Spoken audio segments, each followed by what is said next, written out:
रामायण अयोध्या कांड भाग 3। कैकेयी कोप भवन में चली जाती हैं। महाराज दशरथ इस बात से बिल्कुल अनजान थे।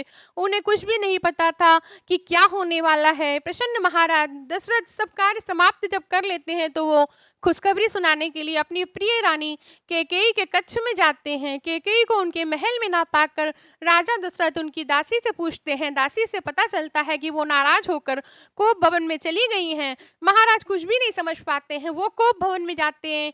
वहां जाकर देखते हैं कि उनकी प्राण प्यारी पत्नी गंदे वस्त्र धारण कर केस बिखेरे हुए भूमि पर पड़ी है। उनकी ऐसी अवस्था देखकर राजा दशरथ ने कहा, मुझसे क्या अनिष्ट हुआ जिससे तुम क्रोध होकर कोप भवन में आ गई हो? तुम किसी बात से दुखी हो तो मुझे बताओ, मैं तुम्हारे कष्ट का निवारण बहुत जल्द करूंगा। महाराज के इस प्रकार पूछने पर महारानी कैकेयी बोली, महाराज मेरी एक अभिलाषा है, अगर आप उसे पूरा करने का वचन दे दें तभी मैं कोप भवन से बाहर आऊंगी, वरना नहीं आऊंगी।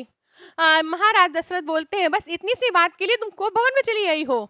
बताओ तुम्हारी क्या इच्छा है, मैं तत्काल उसे पूरा करूंगा। कैकेयी बोलती है, पहले आप कसम लीजिए कि आप जरूर पूरा करेंगे। दशरथ बोले, प्राण प्रिय, इस संसार में मुझे राम से ज्यादा कोई भी नहीं प्रिय है। मैं राम की सौगंध लेकर वचन देता हूँ, तुम्हारी जो इच्छा होगी उसे मैं तुरंत पूरा कर दूंगा।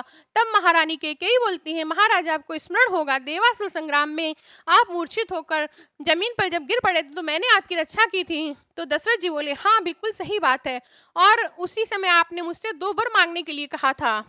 तब मैंने आपसे कहा था कि महाराज जब समय आएगा मांग लूंगी। उन दोनों वरों को मांगने का आज समय आ गया है और वो वर मैं आपसे मांगना चाहती हूँ। महाराज जी बोलते हैं, बताओ कौन क्या मांगना चाहती हो, मैं तुम्हें अवश्य दूंगा। पहला वर तो ये है, राम की जगह भरत का राज तिलक, और दूसरा वर राम को 14 वर्ष के लिए वनवास देने की कृपा करें, यही मेरी इच्छा है। राम आज ही वन के लिए प्रस्थान करें। अब आप अपनी प्रतिज्ञा पूरी करें क्योंकि आप सूर्यवंशी हैं।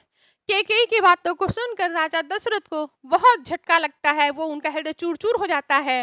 वो मूर्छित होकर जमीन पर गिर पड़ते हैं। जब उन्हें कुछ समय बाद होश आता है तो वो क्रोध में कांपते हुए बोले, कुलघातनी, ना जाने मुझसे कौन सा अपराध हुआ जिसका तूने इतना भयंकर बदला लिया। नीच कहीं की, राम तो तुझ पर कौशल्या से ज्यादा श्रद्धा रखता है, फिर भी तू उसका जीवन नष्ट करने के लिए कटिबद्ध हो गई है। प्रजा को अत्यंत प्रिय राम को बिना अपराध के भला मैं कैसे निर्वासित कर सकता हूँ? तू अच्छी तरह जानती है मैं अपने प्राण त्याग सकता हूँ किंतु राम का वियोग नहीं सह सकता हूँ। मैं तेरे आगे हाथ जोड़ता हूँ, तू राम के वनवास के बदले मुझसे कुछ भी मांग ले, मैं दुनिया की हर चीज देने को तुझे तैयार हूँ। महाराज की बातों को सुनकर कैकेयी जरा भी द्रवित नहीं होती है। बोली, राजन आप अपने वचन से हट रहे हैं, ये आपको शोभा नहीं देता है। आप तो सूर्यवंशी हैं, आप अपनी प्रतिज्ञा पूरी कीजिए। प्रतिज्ञा से हटकर आप अपने आप को कलंकित मत करिए, नहीं तो मैं यहीं पर भी विष का प्याला पीकर मैं अपनी जान दे दूंगी। यदि ऐसा हुआ तो आप प्रतिज्ञा भंग करने के साथ साथ स्त्री हत्या के भी दोषी कहलाएंगे। उचित यही है कि आप अपनी प्रतिज्ञा पूरी करें। राजा दशरथ बार बार मूर्छित हो रहे थे और होश आने पर कैकेयी को मनाने का प्रयत्न कर रहे थे। इसी तरह पूरी रात बीत गई। आकाश में सूर्य की लालिमा फैल गई, जिसे देखकर कैकेयी ने और उग्र रूप धारण कर लिया और कहा, राजन आप व्यर्थ ही समय व्यतीत कर रहे हैं। उचित यही है कि आप तत्काल राम को वन जाने की आज्ञा दें और भरत के राज तिलक की घोषणा कर दें। सूर्य उदय हो जाने पर गुरु वशिष्ठ मंत्रियों के साथ राजप्रसाद के द्वार पर पहुंचे और महामंत्री सुमंत्र को महाराज के पास जाकर अपने आगमन की सूचना देने के लिए कहा।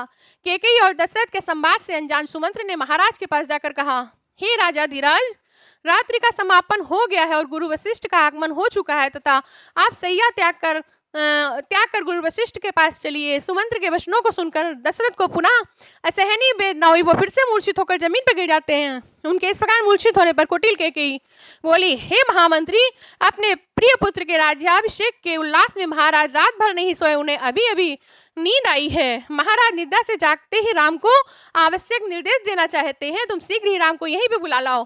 कैकेयी के आदेशानुसार सुमंत्र राम को उनके महल से बुला लाते हैं।